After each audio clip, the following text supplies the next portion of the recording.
So I have this really cool bottle, which is obviously empty. It's this beautiful red colour, and I really want to use it and put a kind of church style candle at the top here, but I kind of want to take off all this writing, and that's a sticker, and I'll take that sticker off the top. So what I'm going to do is I'm going to go soak it in boiling water, but I'm going to soak it so that it's leaning that side, because I quite like this, and if I don't mind if like the bottom bit rubs off, but if I can leave the top on, that would be great, because I think it's just going to be so pretty in the kitchen. Just the colour is gorgeous. So here it is. I've popped it in some hot boiling water. I've leaned it towards the back so that the back writing is definitely in the hot boiling water. So I decided I would start scrubbing the back just to get all that lettering. The thing that I found to work the best was actually a little metal brush.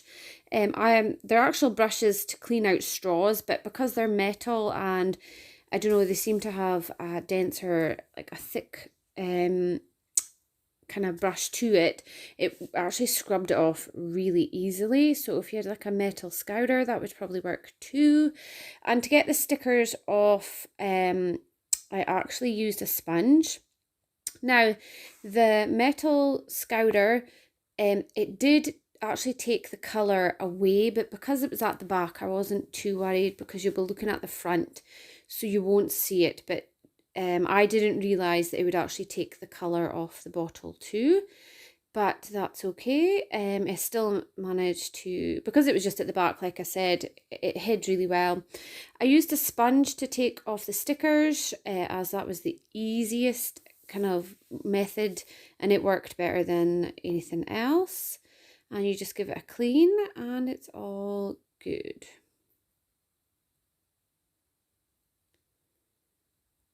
So here I used a mold. You can just cheat and just buy a votive candle. I have a mold, like you can see, so I decided that I would use it. This is the first time I'd ever used it, and here's me putting it together. This is the molding tack. It's basically just blue tack, so you can just use blue tack, and it's just put at the ends or just anywhere where there's a seam, just to keep the wick in and just to stop any leakage. So that is the bottom, just popped in there, and then you have to put just the top on and poke that through. For some reason it didn't want to go through this time. And you just pop it on. It didn't want to stay very well to start off with. The easiest thing I found to do is actually to make a loop and tie the wick through so that I could tighten it up, and that actually made it more secure than anything else I'd tried, like wrapping it round. And yeah, it just helped it stay, as you can see. And yeah, so for this particular one, it tells you need 96 grams of wax.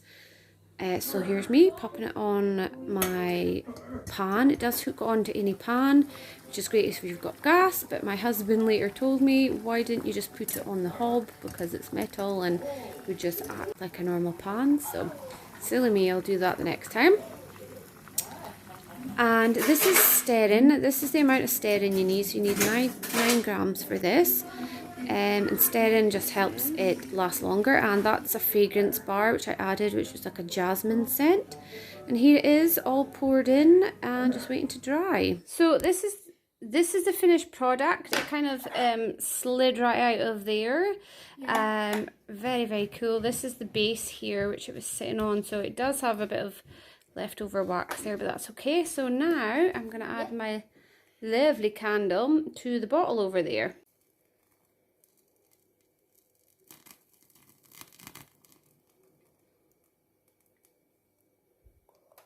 So here it is. Here is the finished product. I've got it on a little shelf, which is in my corner bench in my kitchen.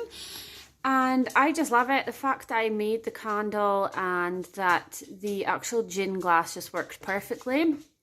I think even when it melts down, and the wax kind of comes down, it'll give it just a little bit extra detail and decor. And yeah, and I think it's a perfect colour with Christmas coming up soon. It'll fit in perfectly. And so yeah, I'm super happy with how everything worked and with the look itself.